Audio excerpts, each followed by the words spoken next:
Manuka. How are you doing? Hi, Alisa. I'm good. How are you? Good. How's our Professor Erik doing? So I see him, playing with the ball, and suddenly he hears us. He looks at us, and he suddenly changes into his professor clothes, Oh, black, okay. and he's handsome. And he says, "Follow me." And then he's walking towards the classroom now.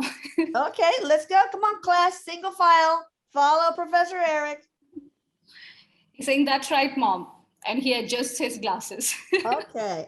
Let's see. I gotta put this as a reminder. Okay, there we go. All right, He- Erik, begin whenever you want.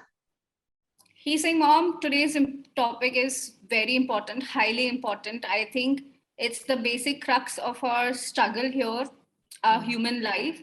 He's saying it's all about karma, how to balance our karma. Until now, we have only discussed for so many videos, for so many lectures, what is karma, how first karma is created, and how karma comes into the picture where reincarnation is concerned, how karma keeps us stuck. Today, we are going to talk about solutions. Today, we are going to talk about how to balance this karma, how to understand where karma is imbalanced, which imbalanced karma we have chosen, and then proceed to balance it, because that's Okay. one of the most important purpose. He's saying we have understood the purpose is threefold. We have understood it's learning, it's experiencing, and it's karmic balancing. Yes. So we have spoken about learning and experiencing a little bit. So today he'll talk about karma. He's saying balancing this karma, if done consciously, it leads to a huge amount of growth in this. He's saying all of us, we are here experiencing relationships and all the ups and downs in the relationships, and we are balancing karma in one way or the other. It's just that we are not conscious of it.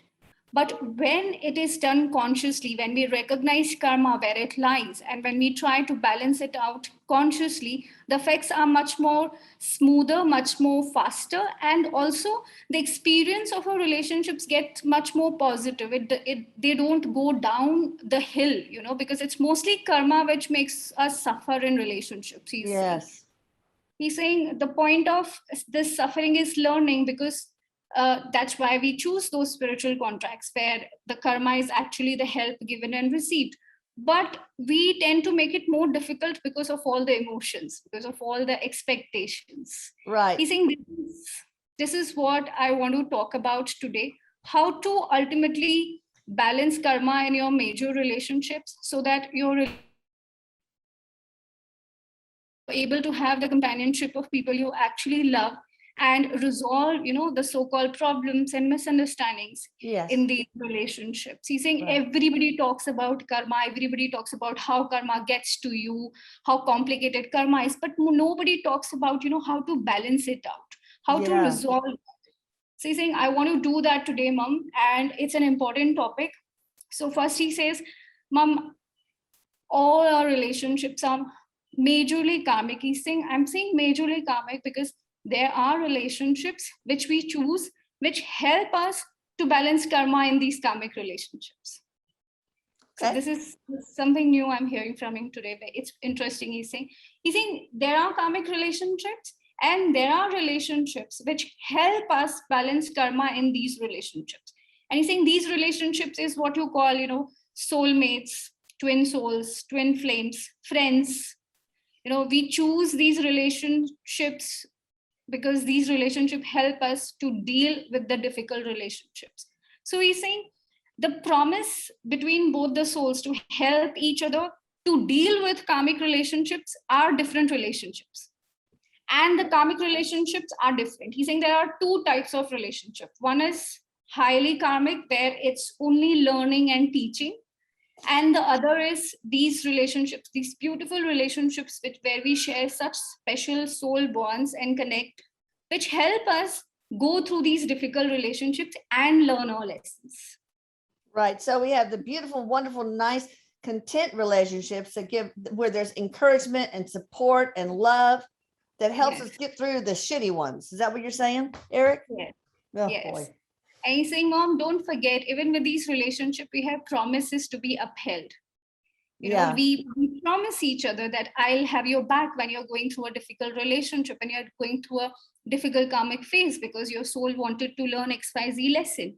Yeah. And similarly, you will be there, to take care of me, to support me, to encourage me so that I don't give up and learn my lessons.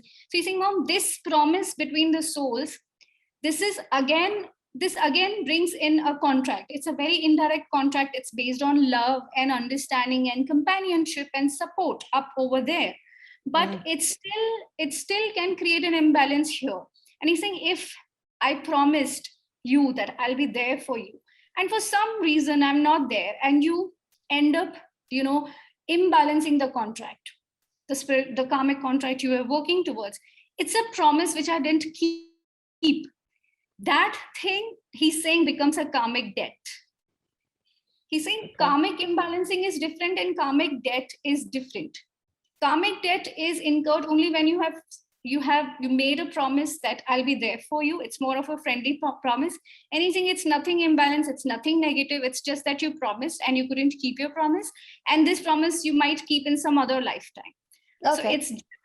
So it's just that. Whereas karmic imbalancing is huge because it is a lesson not learned. And he's saying we are here only to learn, Mom, only to learn and experience. Exactly. And if you're not learning, why are you here? So that creates a karmic imbalance. So once we understand what is karma, it's help given and received to learn. We understand that if we don't learn, or if we don't teach, if we don't respect a spiritual contract, that's where the imbalance comes into the picture. Right. So you think the basic solution, the easiest solution then to balance karma is to learn, is to understand what a particular relationship, what a particular soul connect is trying to teach you, and not run away from it. He's saying, mostly, Mom, what we do in difficult relationships, we run away from problems. We stop communicating. We stop facing the issues. We push them into the background. We suppress our feelings and emotions just to maintain peace. And those trapped emotions can brew into all sorts of problems, all sorts of issues, mental, physical, etc. And he's saying that's the imbalance, Mom. That's the imbalance that you're creating with yourself, and also in the energy, and also in the spiritual contract. He's saying, Mom, the best thing and the best solution to understand where balancing of karma is concerned is whenever there is an issue in a relationship, because karma is only in relationships, only with people you are related with. So karma, to be balanced, that means all your relationships should be smooth. That's the indicator that the karma is balanced. If there are issues, if there are problems, that person is trying to teach you something. Right. If you so if somebody has a physical illness, for example, or anxiety, depression, emotional kind of problem, is that a signal sometimes? I mean, is that often a signal that their karma is not in balance? He's saying, Mom, that can also be a situation a soul has chosen to learn particular lessons. Right. But yes, a lot of imbalanced emotions in relationships do lead to that situation. But then you didn't learn a specific lesson in that karmic contract. That's why your soul created a situation where other lessons also crop up, which the situation will try and teach you. Right. So yes, it can be connected, or it can be a soul's choice to, initiate that situation in its life to learn certain lessons, but it can be connected also. So our body very often signals, or very often a wake-up call to like, hey, you better pay attention to this. The universe is trying to tell you something. There's a karma situation, or there's a spiritual lesson that you need to work on, etc. Right? He's saying that's your soul trying to shake you up when you are going too much astray from your soul plan.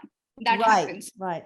That when your soul tries to go too much astray, there will be imbalances in your life, within your body, in your emotions, in your thinking pattern, in your abundance, in your relationships. Yes, you're right, he's saying. All right. So basically, it's either you better figure out this illness of yours is a spiritual contract that is meant to teach you a lesson, or it's due to the trapped emotions, etc., from not really balancing out the karma in the relationship. So look at your relationship and find out what's needed to be learned or be learned there. Is that what you're saying? I think that's the summary, Mom. That's the summary. That's the purpose of learning, which we are talking about. You are correct. So there are individual situations which we have chosen, and there are situations which arise if you are not balancing the karma, if you are not learning the already lessons chosen by our soul. So not learning and resisting the lessons already chosen by our soul also lead to situations which crop up with more lessons for us to learn. So you're saying you're right. Okay, I can see in my own life, I had the situation with a sister, my sister, who were sort of estranged. I'm very polite to her though, where she sort of browbeat my father into giving her all of the money in his will, which, it's just money. It's not a relationship. And if I did not have the support of my children and my family, and there's that whole thing, you need that balance to support me and to be patient with me. And as I did inner child work, that's a relationship with a healer that taught me how to forgive, etc. So it all just is, and also there was a lot of past life stuff. So there's past life components in all of this too, isn't there? He's saying always more. So he's saying, I'll explain how that karmic cycle works. So if in a particular given cycle, you and your sister didn't respect the contract, he's saying, now, Mom, please understand, when you're up there in the spirit world, you all are friends. You enter into a contract, you come down. Now, if one of you fails to respect the contract, that's the karma which is imbalanced and that is pending. So you come back with that same karma to balance in the next life. That's how it gets carried from the past to this current life. So all the lessons you didn't learn from the past life with her, the same lessons you will bring in this time, but yes, with a higher level of difficulty, so that your soul does not escape it again. So it is very much connected to the past lives, because karma is from the past lives itself. If you have not entered into a spiritual contract, a karma cannot be built. So you bring it from your past lives. He's saying that's why our souls reincarnate with same souls, more or less, because we have already been in a spiritual contract with these souls. And because it's imbalanced, you will come back with them, because it will be easier for them, because the contract is imbalanced with those particular souls. So we form this, then this soul family group is formed, where we keep coming back with the same souls. He's saying it's not a what do you say, it's not a rule, but that's how it naturally happens. Because what about, like, I have totally forgiven her, I'm fine, but what if she still has not really learned the lesson that she was supposed to learn? So what happens there? He's saying, Mom, that means she is not respecting her side of the contract. So the karma, the imbalanced karma, will go to her pot. You remember the last lecture you were saying there are two pots. So your karma is balanced. He's saying, Mom, this is where I was coming to, but you jumped on it much before. See, he's saying the karma, he's saying you got it much before, he was trying to come to this conclusion. He's saying the very reason that you feel nothing, you feel indifferent, and you have forgiven, it's the major sign that the karma in that particular relationship is balanced from your side. Okay, so now, the balance is within each person. It's not always balance between the two souls, right?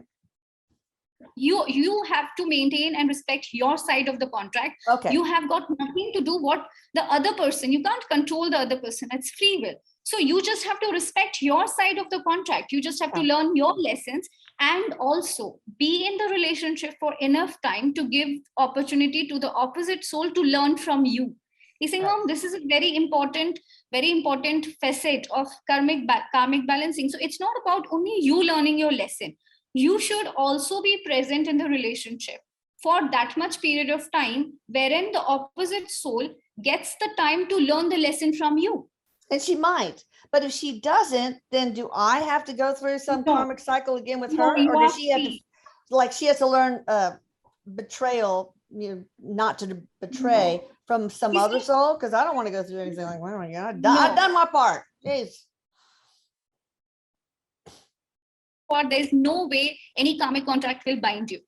If she is resisting, it's up to her. Now, how will this play out once you're back in the spirit world? So you're back in the spirit world, you're with your sister, and you tell her, see, you promised to teach me, and I learned all of these things, but you failed to learn, and I was there. So So you are not there. So she'll tell you, oh, I'm so sorry. You know how it is down there. Let's go back again. Let's go back again. Now you don't have to learn from me, but I have to learn from you. These are the relationships. When you come down here, these are the relationships where people will have so much issues and problem with you, but you will feel nothing for those relationships. You will be like, I'm cool, I'm okay. Why is this person having so much issues with me? Oh yeah, and I see that a lot out there. Because you have no karma. Your lessons are learned. Yeah, no, I mean, I see it also with channeling, with the community, the channeling Erik and the Atlanta Scalar community. They have, I don't know what's this bitch is all about, you know, that kind of thing. That's funny. Okay, you mentioned the term first karma. What is that, Erik? That's what we discussed in our last lecture, that how the all right. That's right. You know, in the first life, when we come, and any contract which we imbalance is the first karma created, and then the cycle starts. And then the cycle starts. Yeah. Erik, so he's saying, okay, go ahead. Yeah. He's going to put everything in a nutshell where karmic balancing is concerned. He's saying it's very important people understand this concept, because we only keep talking about karma. It's high time we understand how to balance it and how to start working towards it. Okay. So he's saying karma is always in relationships. Every relationship will give you some sort of pain and suffering at one point or other, because that's the point of being in that relationship. So there are karmic relationships, there are relationships which help you. So there are relationships which always will give you companionship, support, and friendship. Karmic relationships, he's saying not all the time you will face issues in those relationships. There is a phase a soul has chosen, and we call it a karmic phase. There's a phase, a time the soul has chosen that the karma will get activated in that relationship. He's saying when I'm saying karma will get activated, it means suddenly issues will start in that relationship. Because until there are no issues, how will you learn from each other? So you have not chosen that you'll keep fighting in all the relationships all the time. So there will be karmic phases for different relationships in your lifetime. So at one point, one relationship might get suddenly difficult. That means the karma has activated in that relationship and the karmic phase has started. And that's where you have to focus. Now that these issues are cropping up, what is this soul trying to teach me? That's the first step towards trying to balance karma. Not be reactive, not further imbalance it by flowing with emotions, by getting triggered with emotions, but staying detached, taking yourself as a soul and trying to understand why I chose this spiritual contract. What am I trying to learn from this soul? He's saying what you're trying to teach, it's none of your business, that the other party has to figure out. Right. You on your own, you only need to understand what lessons you need to learn. He's saying when the karmic phase is going on, when the issues are going on, the way you are getting the time to understand the lessons, the opposite soul is getting also. So while you understand your lessons and you learn, the opposite soul, it's up to see it in a special way. Oh, your sound cut out for a little bit. Okay. I'll just repeat it. Okay. So he's saying when you're going through a karmic phase, it really depends what are you learning. The opposite soul has its own free will, how it is reacting, how it is getting triggered, it's up to that opposite soul. Right. You have to understand your lessons. And he's saying, Mom, the minute you understand your lessons, the minute you learn your lessons, that particular relationship will stop triggering you exactly the way your sister stopped triggering your emotions the minute you forgave her. Right. It's really interesting. It's almost like you have to look at each relationship as like you're a scientist, be objectively observing. Okay, let me see what the lessons are in this filthy petri dish. Kidding, but not. Yeah, you put it in a very colorful way. It all seems so interesting that way. So he's saying the day you learn your lessons, the karma in that particular relationship is balanced. And the main sign, like he mentioned before while you were talking about your sister, is that relationship will stop triggering you. Right. That relationship won't be a problem to you at all in your life. No matter what the person says or does, you will be indifferent. Your emotions won't be triggered. Right. And Mom, if you think you have learned your lessons, but you're still getting triggered, that means there is some lesson hidden which you have still not understood and still not learned. Gotcha. Yeah, that makes sense. That's how you will understand that all the lessons are learned or not. You will keep going on to the next lesson until the relationship stops triggering you. And you saying, Mom, isn't it very logical and philosophical and psychological that the day you rise above, you detach, the relationship will improve, at least from your side. Otherwise, if there's any emotional discomfort, on to the next petri dish. Let's take a look at the next petri dish. What about divorce or just ending a relationship? Is that often because the karma's balanced and there's no need to learn from one another? Or sometimes it's just like, I can't deal with this, I'll take care of it the next lifetime. I mean, or both. He's like showing me a lot of different scenarios where marriage and divorce is concerned. He's saying, Mom, marriage is the heaviest and the most difficult karmic relationship. He's saying you choose major lessons to be learned in a spiritual contract through marriage. Because he's saying, Mom, you spend most of the time with your partner, not with your family, not with your siblings, not with your friends, not even with your children. But you spend most of your life with your partner. So this spiritual contract is where you choose most lessons, because you know you're going to spend most of the time with this person and you will have an opportunity to learn from this person. That's why they say you marry your enemy, not your lover. Oh, that's the karma behind it. I love that.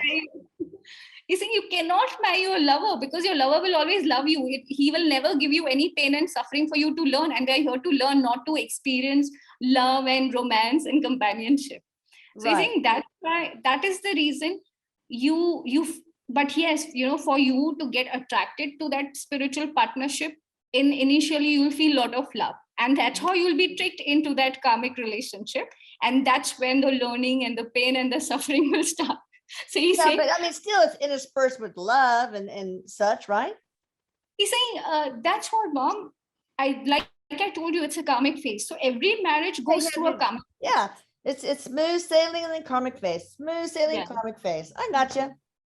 I'm saying, and the minute you both balance karma with each other, you both end up learning and teaching everything that was included in the contract. That's when you see happy couples. And that's why you see happy couples more towards their older age, not initially. Oh, yeah, right. Because initially they are busy learning and teaching. And that's what makes the relationship difficult. He's saying, now where divorce is concerned, he's saying, Mom, again, it's in the contract. So if your contract is something of where you have very few lessons involved, you will choose divorce and then you will move on to another relationship, another marriage where there will be more lessons involved. It really depends on how much an opposite soul is ready to or able to teach you. Right. So he's saying divorce will come up if it's chosen in the contract. Yes, many times people run away from relationships, people run away from marriage where it becomes difficult. So if you are going for divorce and it was not chosen originally in the soul plan, it definitely creates a karmic imbalance. Yeah. Because you have run away from the lessons. Yeah, right. That's one more scenario of karmic imbalancing, he's saying.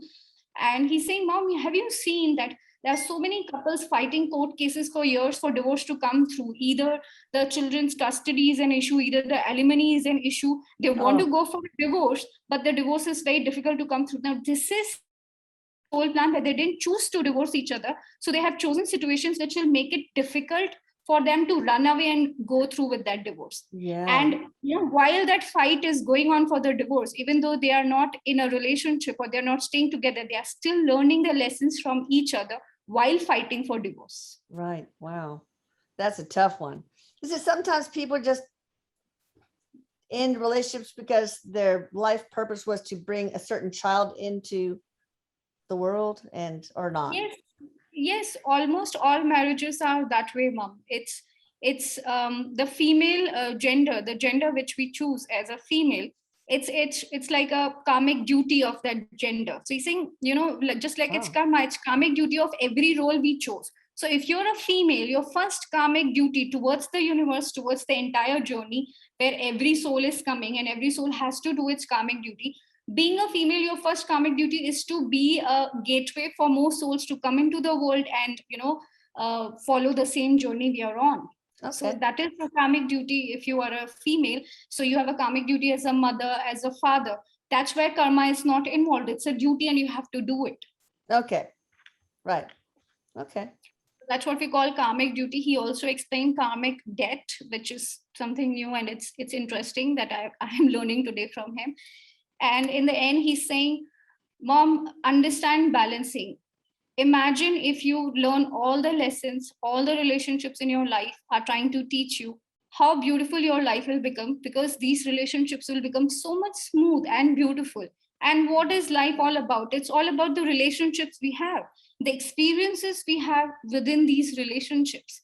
And if you take them as spiritual contracts and rise above the emotions and just look at lessons, these relationships will not trouble you, and they'll become beautiful and a learning experience. And that's how much beautiful your life will get. I think one mistake we make is we have trouble in a relationship.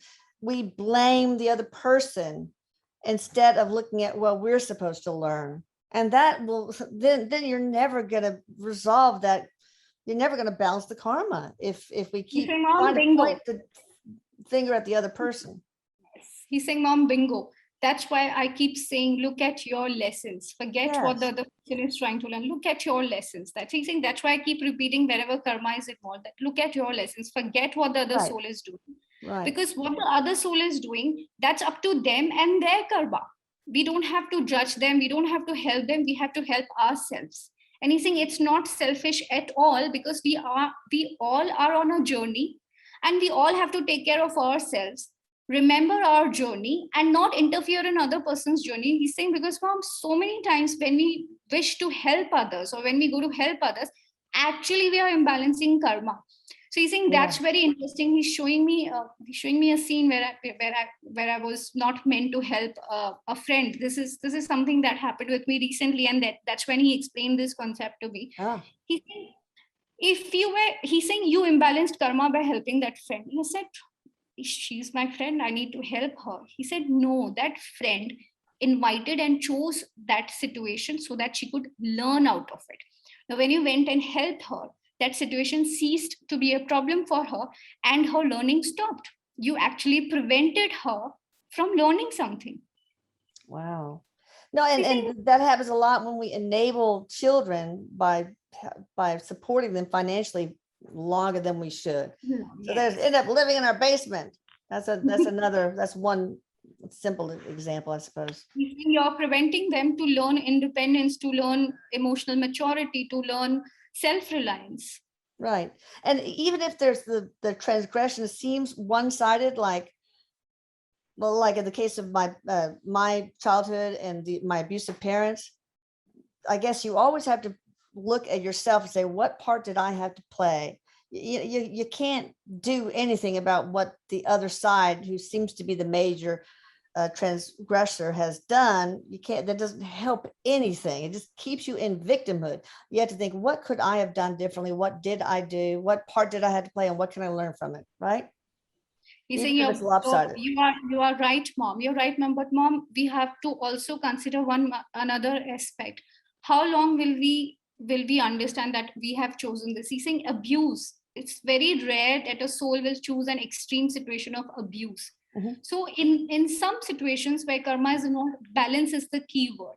So if you're in a situation and you're being abused, and you might say, oh, I have chosen this situation to learn something from it. He's saying based on that thing, you can't go on accepting and going through that abuse. You have to stop it at one time, because it's about balance, and you have to understand your soul couldn't have chosen extreme abuse. It wouldn't choose that. It's always balanced. The soul up there, the soul up there in the spirit world knows how much it can take. So it never takes a risk of going through extreme situations and take on the risk of going astray from the soul plan. So you say, you or anybody who is in an extreme situation where there is abuse, emotional or physical or mental, they can't say, oh, I'm learning something, and they'll stay in that situation. He's saying, I don't want people to misread what I'm saying. There always has to be balance. Right. On whatever side of the spiritual contract. So if you're being abused, you have to get out of it. You can't give an child, you can't. Yes, he's saying that's when it's getting imbalanced. The person doing an abuse on the child is attracting more karma. Yeah, right. Although he's saying, although the child is attracting that abuse because of some karmic patterns or impressions from the past, the child will definitely be healed and compensated, and one of the lessons will be made easier once he's back in the spirit world. Right. There is always balance, there's always justice. Right. That's pretty cool. Anything else you want to talk about before you talk about your workshop? Yeah, we are holding that workshop, the soul plan workshop, which Erik is so keen to hold on the 30th. So anybody who wants to register and have not registered till now, please go to my website, channelingspiritworld.com, and register for it. Yes, you don't want to miss this. Erik does not want you to miss it, right? Yeah, he's too stoked to be. He's saying this workshop is where I'll be talking very subjectively about the participants who will be, choosing to attend, about their soul plans, their subjective journeys. Right. And at this point of time, what kind of karma they are going through, what kind of lessons their souls are attracting. So it'll be more subjective towards individual soul plans. So he's quite awesome. Excited. That's pretty cool. All right, you guys, don't forget to click the thumbs up for a like. Don't forget to click subscribe, and don't forget to hit the notification bell. You can check out the blog, channelingerik.com or atlantascalar.com if you want scalar energy healing of any sort. And I guess that's it. Love you, Renuka. Love you, Erik. Love you. Bye. Bye.